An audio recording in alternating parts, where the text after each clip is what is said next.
প্রথমেই যাকে দেখতে পাচ্ছেন ইনি হচ্ছেন আমার গুণধর হাজবেন্ড, আর এটা হচ্ছে আমাদের ভাঙাচুরো বাড়ি। বাড়ির মধ্যে একটা পেয়ারার গাছও আছে। তো আমরা চলে যাচ্ছি আজকে একটা দাওয়াতে, বিয়ের দাওয়াত ছিল, ঘরোয়া ভাবে বিয়ের অনুষ্ঠান হচ্ছে, সেখানেই যাচ্ছি। আর এখানে আমার গুণধর হাজবেন্ড কি যেন নিতে ভুলে গেছে, তাই আবার বাড়ির ভেতরে চলে গেল। এইদিকে আমার বড় ছেলে আর ছোট ছেলে চলে যাচ্ছে আগে আগে। আমার বড় ছেলের চেয়ে আমার ছোট ছেলের বয়সের পার্থক্য 16 বছরের। আমার বড় ছেলেটা অনেক বড় হয়ে গেছে, ওর সাথে আমার বয়সের পার্থক্য 16 বছরের। তো যাই হোক, সবাই মিলে চলে যাচ্ছি বিয়ে খেতে। আর আমাদের বাড়িটা কিন্তু একেবারে উপজেলা গেটের সামনেই। তো উপজেলা গেটের সামনে হলেও উপজেলার পরিস্থিতিটা দেখেন, রাস্তার পরিস্থিতি দেখেন, একেবারে নোংরা হয়ে রয়েছে। এদিক দিয়ে নোংরা পানি যায়, আর দেখেন এই অট্টালিকার মানুষদের পানিগুলোই কিন্তু এই রাস্তা দিয়ে যায়। এর কোনো কিছু করণীয় এখনো কেউ করেনি, মানে এটার প্রতিকার এখনো কেউ করেনি। আর এটা হচ্ছে দেখেন শেষ দিনের বিছানা আমাদের, যেটাতে চড়ে যেতে হবে কবরে। তো যাই হোক, ওটাই আসল ঘর। আর এদিকে সবাই দাঁড়িয়ে রয়েছে আমাদের জন্য। এরা হচ্ছে আমাদের ছোট ভাই, তার সাথে আমার ছেলেও দাঁড়িয়ে রয়েছে। তো এরা হচ্ছে ভ্যান গাড়ি ঠিক করে রেখেছে, ওটাতে উঠেই আমরা যাব বিয়ে খেতে। একটু দূরে যেতে হবে, ভ্যানে চড়েই যাচ্ছি। তো ভ্যান জার্নিটা আমার কাছে বরাবরই অনেক ভালো লাগে। সবাই পিছনে বসে পড়েছে, মাঝখানে টুকু ফাঁকা রয়েছে। এদিকে আমার বর মশাই উঠে পড়লো, আমিও উঠে পড়ছি। তো ভ্যানটা ছেড়ে দিয়েছে। বিয়ে বাড়িতে যেতে চেয়েছিলাম শাড়ি পরে, কিন্তু সকাল থেকে বৃষ্টি, তাই আর শাড়ি পরা হয়নি, 3 পিস পরেই রওনা দিয়েছি। ভিডিওটা কিন্তু আমিই করছি, আমাকে কেউ ভিডিও করে দিচ্ছে না। তো নিজের ভিডিও নিজেকে তো করতেই হবে, যেহেতু এটা একটা প্রফেশন। ভিডিওটা ছিল আমার শনিবারের ওয়েদারটা খুব ভালো ছিল, যেহেতু সকাল থেকে দুপুর পর্যন্ত বৃষ্টি হয়েছে। আর এই তো আমাকে না দেখালে আবার বলবেন আপনি কোথায়, তাই আপনাদেরকে আমি দেখিয়ে দিলাম। এই যে আমিও রওনা দিয়ে দিয়েছি সবার সাথে। আস্তে আস্তে দেখতে পেলাম নতুন ধান উঠেছে, এখানে সবাই ধান মাড়াই করছে। বৃষ্টির জন্য অনেকেরই ধান কাটতে অনেক অসুবিধা হচ্ছে, পানির তলে তলিয়ে গেছে ধানগুলো। সেখান থেকেই সবাই পানির নিচে ডুব দিয়ে হচ্ছে ধান কাটছে। মোবাইলে যেটা আমি দেখলাম, আমাদের আশেপাশে তো এরকম ধান কাটা নেই, একটু দূরে আসলে দেখতে পাওয়া যায়। তো মেঠো পথ ধরে আমরা আসছিলাম, পুকুর রয়েছে, পুকুরের সাইড দিয়ে চতুর্দিকে গাছপালা, মনোরম পরিবেশ, সবুজের সমারোহ বললেও ভুল হবে না। তো এখানে এসে থেমে গেলাম, আর ভেতরে যাওয়া যাবে না, বৃষ্টির পানি জমে রয়েছে এবং রাস্তাটাও চিকন, তাই এখানে আমরা নেমে গেলাম। ভাড়াটা দিয়ে এখান থেকেই সবাই হাঁটতে শুরু করব। তো আমার বরমশাই এখানে ভাড়া পেমেন্ট করছে, আর এদিকে সবাই হাঁটতে আরম্ভ করে দিয়েছে। তো হেঁটে হেঁটেই যেতে হবে। আর আমার ছোট ছেলে খুব আনন্দের সহিত হেঁটে যাচ্ছে। কোথাও যাওয়ার হলে ও খুব আনন্দ করে যায়, আর আমি সবার লাস্টে পড়ে গেছি, ভিডিও করতে করতে যাচ্ছি। আর এটা হচ্ছে ট্রাক্টর, আপনারা কে কি নামে এটাকে চেনেন আমার জানা নাই। আমি গ্রামের দৃশ্য দেখছি, ভিডিও করছি আর যাচ্ছি।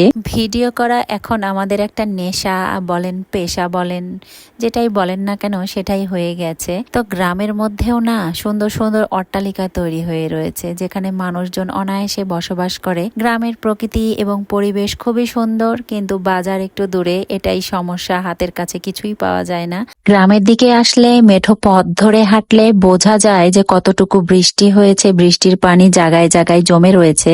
আর এগুলোকে আপনারা কি বলেন? আমাদের এলাকার ভাষায় আমরা নন্দা বলি, আবার অনেকে কাড়াও বলে। চলে আসলাম বিয়ে বাড়িতে। বিয়েটা হচ্ছে কিন্তু ঘরোয়া পরিবেশে, খুব একটা লোকজন এখানে ছিল না, বাড়ির লোকজন আর নিকটস্থ আত্মীয় স্বজন। তো প্রথমে বলে রাখা ভালো, আমি কিন্তু এখানে বর এবং বউয়ের কোনো ভিডিও বা ছবি এখানে অ্যাড করিনি, আপনারা কিছু মনে করবেন না। মানে কিভাবে বলবো, ওদের ছবি ভিডিও করা নিষেধ আছে, সেটা জানতে পারলাম ভিডিও করার পরে। কিন্তু কাকতালীয় ভাবে তারা আমার ভিডিওতে আসেইনি, মানে ভিডিও আমি করিনি তাদের। এখানে টেবিলের উপরে পলি বিছিয়ে দিচ্ছে খাবারের জন্য। আমরা অনেকক্ষণ এসে বসেছিলাম, বৃষ্টির কারণে রান্নাবাড়ি করতে অনেকটাই দেরি হয়ে গেছে। তো সবাই ক্ষুধার্ত ছিল, সবাই বসে পড়েছে, পলি বিছিয়ে দিল, এখন হয়তো বা প্লেট দিয়ে দিবে। আর এটা হচ্ছে আমাদের ছোট ভাইয়ের ছেলে। ছোট বাচ্চাদের ক্ষুধা পেয়ে গেছে, তাই তারা একটু বেশি চঞ্চলতা করছিল। এখানে থাল দিয়ে দিয়েছে, 1 টাইম প্লেট এগুলো। এখন তো 1 টাইমের প্লেটে খাওয়া হয়, আগে মেলামাইন্ডের প্লেট ব্যবহার হতো, ডেকোরেটর থেকে নিয়ে আসতো। আর এখন হচ্ছে এই 1 টাইম প্লেট গুলো ব্যবহার করা হয়। এগুলো ব্যবহার করাতে কিন্তু অনেকটা সুবিধা হয়ে গেছে, মাজা ঘষার আর কোনো প্রয়োজন নেই। বেশি লোকজন এখানে ছিল না, 2 টেবিলে লোকজন বসেছে, এক টেবিলে কনে পক্ষ আর এক টেবিলে বর পক্ষের কিছু লোকজন। তো ভাত নিয়ে চলে এসেছে, এটাকে এখন দিয়ে দিবে। তো প্রচুর ক্ষুধার্ত ছিলাম, ভাবছিলাম কখন যে ভাত দিবে, এর মধ্যে পানি নিয়ে চলে আসলো। হাতটা ধুয়েতেও নিতে হবে, ভাত দিবে তার আগে হাতটা ধুয়ে নিলাম। আর বিয়ে বাড়িতে আসলে বলেন আর দাওয়াত খেতে যেখানেই যায় না কেন, আমার রওজা বাবুকে কিন্তু আমাকে খাইয়ে দিতে হয় না, সে নিজেই একা একাই খেতে পারে। দাওয়াত বাড়িতে আসলে সে আরো বেশি সুন্দর করে খায়। প্লেট ধোয়া আমার এখানে হয়ে গেছে, এখন ভাত নিয়ে নিব। তরকারি ছাড়াই তো আমি ভাত খেতে আরম্ভ করে দিব। মনে মনে ভাবছি ভাত দিয়ে দিলেই হয়। আর ভাতের মধ্যে একটা সুন্দর জিনিস পেয়েছি, সেটা হচ্ছে লাল কাঁচামরিচ, সেটাকে আমি একেবারে রেখে দিয়েছি দেখার সৌন্দর্যের জন্য। সবার প্লেটে প্লেটে লেবু, শসা আর মাছ দিয়ে গেছে, অনেকে সেটা দিয়ে খাওয়া আরম্ভ করেছে। এর মধ্যে মুড়ি ঘন্ট দিয়ে গেল, মাছ দিয়ে সম্ভবত মুড়ি ঘন্ট। মাছের কাটা কুটি কিছুই আমার কাছে পড়েনি, সেজন্য বলতে পারছিলাম না যেটা এটা মাছ দিয়ে না মাংস দিয়ে, কারণ মাংস এর মধ্যে পাইনি। মাংস দিয়ে গেল, এটা ছিল মুরগির মাংস। মুরগির মাংস আমার বরাবরই অনেক পছন্দের, এটা ছিল ব্রয়লার মুরগি। গরুর মাংসের চাইতে আমার কাছে মুরগির মাংসটা বেশি ভালো লেগেছে। কিছুক্ষণ বাদে গরুর মাংস দিয়ে গেল। খাবারগুলো সবগুলোই অনেক সুস্বাদু হয়েছিল এবং তৃপ্তি সহকারে সবাই খেয়েছে। এদিকে আমিও খাচ্ছি, এই তো দেখেন খাচ্ছি, আমি অনেক খেয়েছি তাই না, দেখে মনে হচ্ছে, কিন্তু না, আমি যতটুকুই খাবার নিই না কেন, যেখানেই যাই খাবার আমি নষ্ট করি না। অল্প করে খাবো কিন্তু নষ্ট করব না। দাওয়াত খেতে গেলে না পেট ভরে খেতে পারি না, বাড়িতে এসে আবার খেতে হয়। সবার মধ্যে আমি আসলে পেট ভরে খেতে পারি না, কেমন যেন আমার কাছে লাগে, তাই পেটটা ফাঁকাই রয়ে যায় আর বাড়িতে এসে আবার খেতে হয়, মানে ক্ষুধার্ত হয়েই থাকি। তারপরে দই মিষ্টি দিয়ে গেছে, দইয়ের ভিডিওটা আমার করা হয়নি, তো মিষ্টিটা আমি খাচ্ছি। দেখেন আমার প্লেট কিন্তু একেবারে ফাঁকা, প্রত্যেকের প্লেটে খাবার রয়েছে কিন্তু আমার প্লেটে খাবার নাই। এদিকে আমার রওজা বাবু ধীরে ধীরে খাচ্ছে, সবাই বলছিল ও ধীরে ধীরে খাচ্ছে, খেতে থাক। আর এদিকে সবাই উঠে যাচ্ছে, প্লেটগুলো গুছিয়ে নিবে,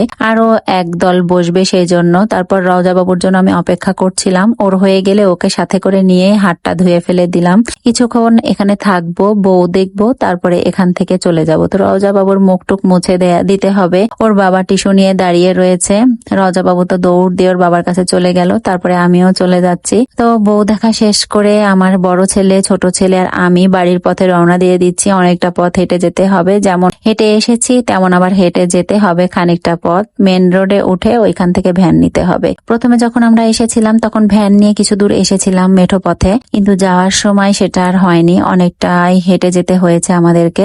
রওজার বাবা আমাদেরকে বলল তোমরা বাড়িতে চলে যাও, আমি কিছুক্ষণ বাদে বাড়িতে যাব। তো আমিও তো হাঁটছি, দেখতেই পাচ্ছেন। তারপরে সবাই মেন রোডে চলে আসলাম, আমার বাচ্চারাও ভ্যানে উঠে পড়লো। এখন একটু বাদে বাড়িতে পৌঁছে যাব। এই ছিল আজকের ভিডিও, দেখা হয়ে যাবে অন্য কোনো ভিডিও নিয়ে। সে পর্যন্ত সবাই ভালো থাকবেন, সুস্থ থাকবেন। আল্লাহ হাফেজ, আসসালামু আলাইকুম।